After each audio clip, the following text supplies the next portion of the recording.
What's up, YouTube? I'm Mike, and I'm back with another quick update video on our traveling. This is day 3. So last night we had a really interesting night. Let me show you. This is one of our Kodiak canvas tents. This is our tent, my wife and I's tent. It's 12 by 12.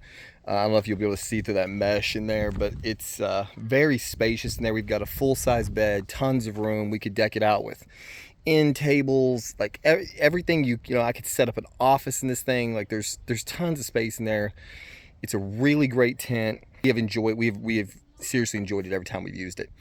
The problem was that we get out here to these sand dunes and you're in the sand, and these are canvas tents that have to be staked out. Like it's not like one of these, like, you know, we have a core pop-up tent that literally erects in 60 seconds and has like a rigid frame. There's no frame at all. So the frame of the tent is completely external, with all the posts that you see along the corners, and then these guy lines come out, and that's what holds the tent together.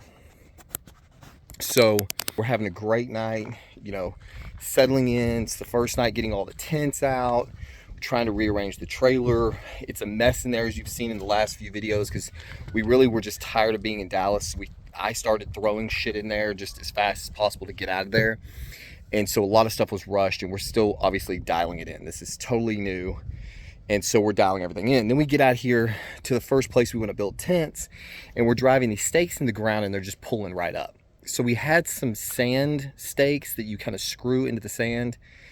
Those weren't working. Like, I thought we were going to be back inside the trailer. Well, finally, with enough frustration and angling these tent stakes, I was able to get them driven into the ground, and everything was looking good.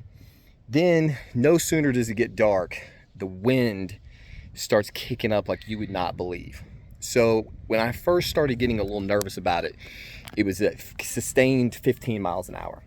Now, I would not be worried about that at all with these tents in any environment other than this sand pit we're in, where the stakes do not hold anything in place the way it's really designed to stay. I was shocked that it was able to get built at all. So the wind just continuously gets worse. We got up over 30-mile-per-hour gusts last night. So right before my wife and I are getting ready to go to bed, everybody's like settling down in the tents. The kids are in their tent. I'm walking by, going to our tent, and I hear this noise, and I look over. That middle stake on our kids' tent right there it had pulled out of the ground. So there was a guy line that was attached down to that little metal spike, which I need to get up before I lose it, and that had pulled completely out of the ground. So when I go to replace this, the other corner pulled completely out of the ground. Is trying to fall over in the middle of these gusts. The kids have already got all their stuff put inside the tent, their beds, all their electronics. We've got power in there. We've got everything. My wife and I's tent is already set up. We've got our full-size bed, all of our electronics. I mean, it's all set up. But I'm seriously concerned that, again, not just due to the wind speed, but due to the fact that we cannot get the stakes in the ground very good, that it's not going to work. So I'm having a meltdown, like not a screaming, freaking out, but just like a nervous meltdown, because I want my kids to be safe. I had really not intended to put them in the tent last night. My wife and I were not communicating very well. There's a lot going on. And I was saying, I don't know why we haven't finished building the tent.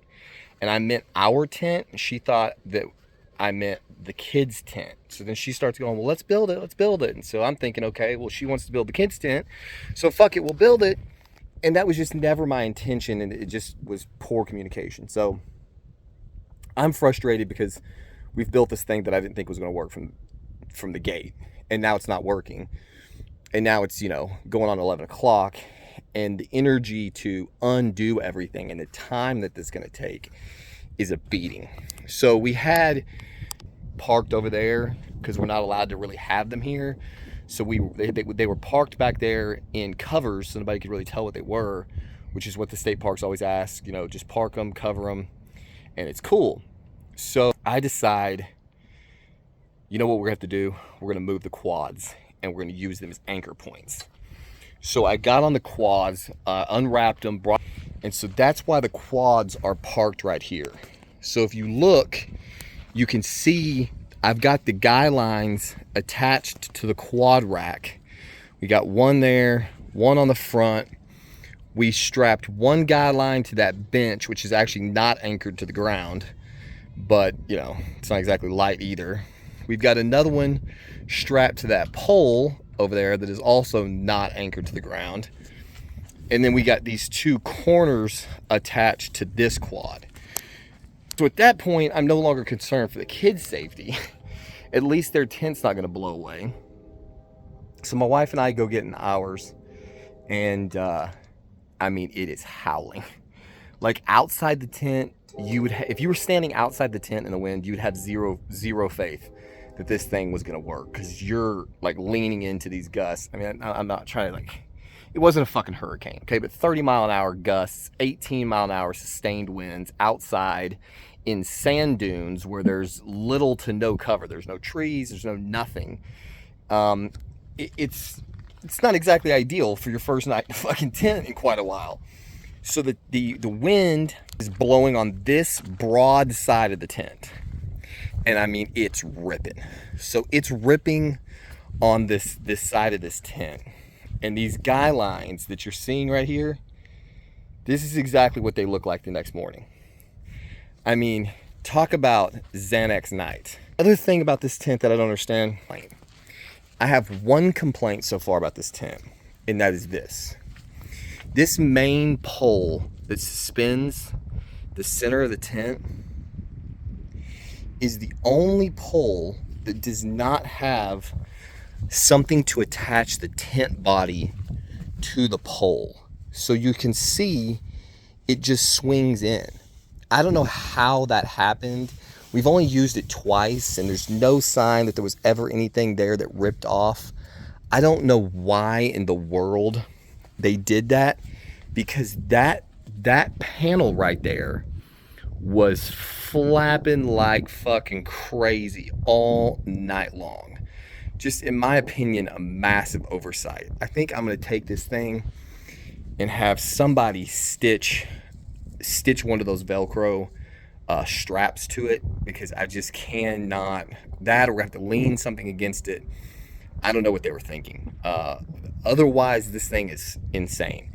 The good news is, despite my absolute disbelief and total lack of faith that we were gonna make it through the night, I was convinced that in the middle of the night, a gust was gonna rip these guy lines out. We were gonna be asleep.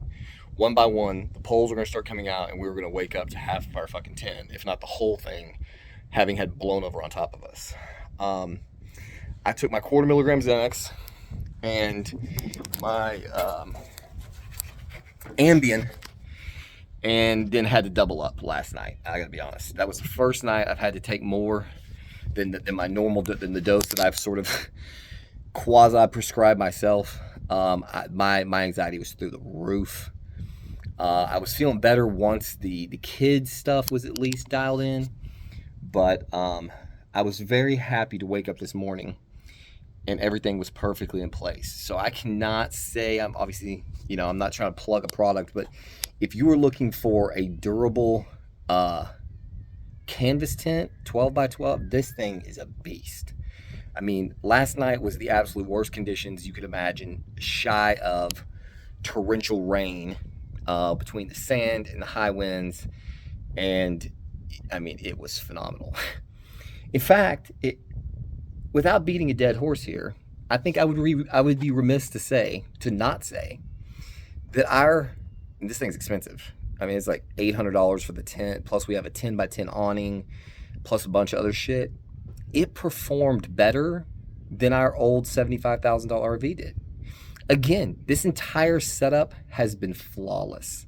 Even in these horrific conditions where we really kind of pushed everything to its limit, everything has been performing exactly the way we had hoped it would, certainly the way we invested in it to work.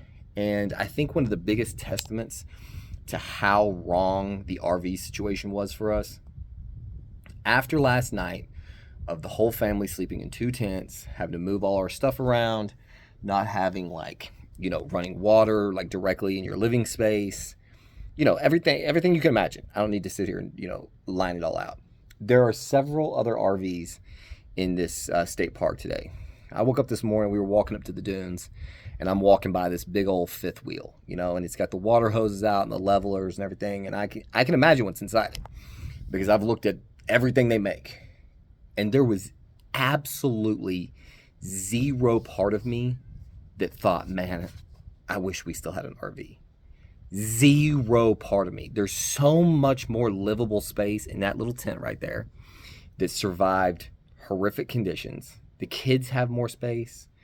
So we've got 12 by 12 plus 10 by 10 plus 24 by 8.5 inside the trailer. We've got air conditioning in the trailer.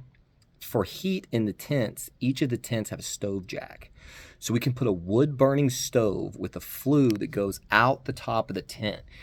I have seen these things tested when it was 4 degrees outside and snow on the roof, and the guy had it at 70 plus inside that tent. So for free, the wood's free. So I'm not dealing with propane. I'm not dealing with a busted furnace that I had to take the RV back to the dealer. I'm not dealing with the morons that build them, the morons that sell them, the morons that maintain them. I'm not dealing with any of these assholes and getting all of the same comforts, all of the same creature comforts. Admittedly, it was more nerve-wracking, thinking the tent might blow over, but it didn't. It survived. It did exactly what we hoped it would do. So again, I don't want to be too positive because every time I get real positive, I get a wake-up call. So hopefully, and now I'm like scared to touch it for tonight. Luckily, there's no wind at all today. I'm gonna look at the no weather coming in tonight. Then we're gonna leave it as it is. I'm not gonna take any more risks. Tomorrow we're getting out of here and we're headed toward the Carlsbad Caverns area. I think we're gonna go ride some OHV trails out in that area. We might stay at a hotel tomorrow to go to the caverns because there's not a lot. It's just desert. There's just not a lot to do out there. We haven't decided whether we're going to boondock in the desert for a few days. We're probably going to wait till we get out to the OHV area. A lot of people will camp out there, and so it's close to town, so we need to go get water, supplies. We've got tons of solar, so we could definitely do it. It's just a matter of I don't want to be just camping in the desert if there's nothing to do. If we get out to that OHV area and it's something we feel like we could spend a couple of days doing, okay. If it's just going to be, we're going to run into the national park, we're going to go in the caverns, and then we're going to get out of there, then we'll either pop up in the trailer, stay a night in the trailer, or we might just take the kids to like a little hotel with a pool, everybody get cleaned up, do some laundry, and then we're heading up, I think, into the Cloudcroft area of New Mexico where it's a lot cooler. It's, trees, it's beautiful up there. So we've got a couple of really nice boondocking spots that we hope we can find a spot in. And so that's what we're thinking. That's the plan right now. We'll just see how it goes. So there you have it. Hopefully you guys will continue to follow along with these. I'm also going to try to be getting a bodybuilding routine in soon. I've got gyms in the Carlsbad area that I can use. So obviously I'm going to maintain that. I'm still on cycle. I'm still running 600 milligrams of test, 200 milligrams of Tren E, 300 milligrams of Master on E. I have discontinued the growth hormone because I had hoped that it would lower my resting pulse.